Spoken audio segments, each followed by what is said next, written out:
It's funny. Sometimes the most powerful stories aren't just told in the words themselves, but in the very shape of the text on the page. We're about to dive into a poem where its structure might just be the most heartbreaking part of the whole story. I was asleep while you were dying. Wow. That's the opening line from the poem Myth by the former US poet laureate Natasha Trethewey. And it's a line that just hits you right out of the gate. Not just with what it says, but with the profound absence it describes. Myth is part of this incredible Pulitzer Prize-winning collection, Native Guard. And the first section is deeply, deeply personal. It's an elegy, really, dedicated to the memory of Trethewey's mother, Gwendolyn and Turnbo, who was tragically murdered by her former husband when the poet was only 19. So Trethewey uses poetry to work through this unimaginable loss. She said once that the poems aren't about how her mother died, but about living with a loss and not how it came to be. And this poem, Myth, is maybe the most perfect example of that idea. But here's the thing.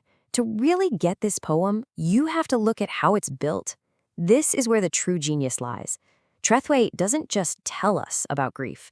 She actually makes us feel its inescapable, looping shape. To see how she does this, we need a quick refresher on something you probably learned in grade school. The palindrome. A word like kayak or race car reads the same forwards and backwards. Pretty simple, right? Okay, now imagine applying that same idea to an entire poem. And that is exactly what Myth is.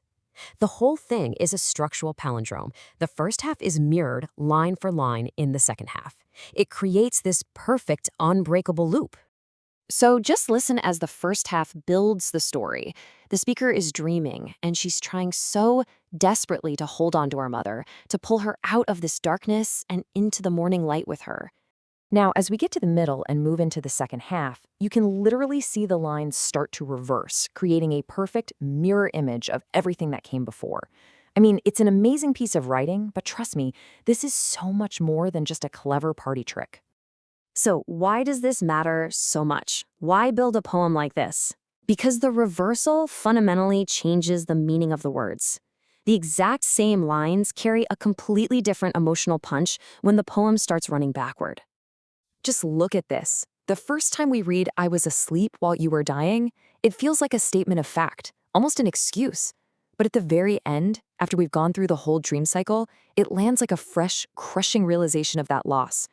An attempt to pull you back into mourning becomes a painful description of her fading away. She is backing away, back into the morning, retreating from the speaker. And this structure, it isn't just about playing with words on a page. It's about building the psychological experience of grief itself. It is the shape of grief. What this form does so brilliantly is it traps the reader in the exact same loop the speaker is in. We start at one point, move through this dream of rescue, and end up exactly where we began, with that same devastating line. It perfectly mimics how the speaker is trapped in her own cycle of grief, reliving that loss every single time she wakes up. And this line right here is the pivot point, the absolute center of the mirror. It captures the core emotion. It's this repeated, hopeless attempt to bring a loved one back, only to lose them again and again with each waking moment. The constant forsaking is both the mother who can't follow and the speaker who, just by waking up, forsakes the dream. But there's still another layer here, and it's unlocked by a single word in the poem that connects this very personal story of grief to a myth that's thousands of years old. Trethewey writes, "The Erebus I keep you in." Now, Erebus isn't just a fancy poetic word for darkness. In Greek mythology, it's a very specific place. A region of darkness you have to pass through to get to Hades, the underworld. It's the space between the living and the dead. This is a huge clue. That single word immediately brings to mind the myth of Orpheus and Eurydice. You probably know the story. Orpheus, the legendary musician, goes down into the underworld to bring his dead wife back. He's given permission, but there's one condition. He has to walk in front and not look back at her until they're both in the sunlight. He almost makes it, but at the very last second, he turns around to make sure she's there, and she's pulled back into darkness forever. So you see what Trethewey is doing here, right? She's casting the speaker as a modern-day Orpheus. Every single night, she goes down into the underworld of her dreams to rescue her mother, her Eurydice. And every single morning, when she opens her eyes, she looks back, and in that single moment, loses her mother all over again. So it all just comes together so masterfully. You've got the form, the palindrome, that traps us in that loop. You've got the psychology of that loop, which perfectly mirrors the recurring nature of grief. And then, the entire story is layered over this ancient, timeless myth of tragic loss, which gives this deeply personal poem a truly universal power. Myth is such a powerful reminder that how a story is built can be just as important as the words it uses. And it leaves you with a really interesting question.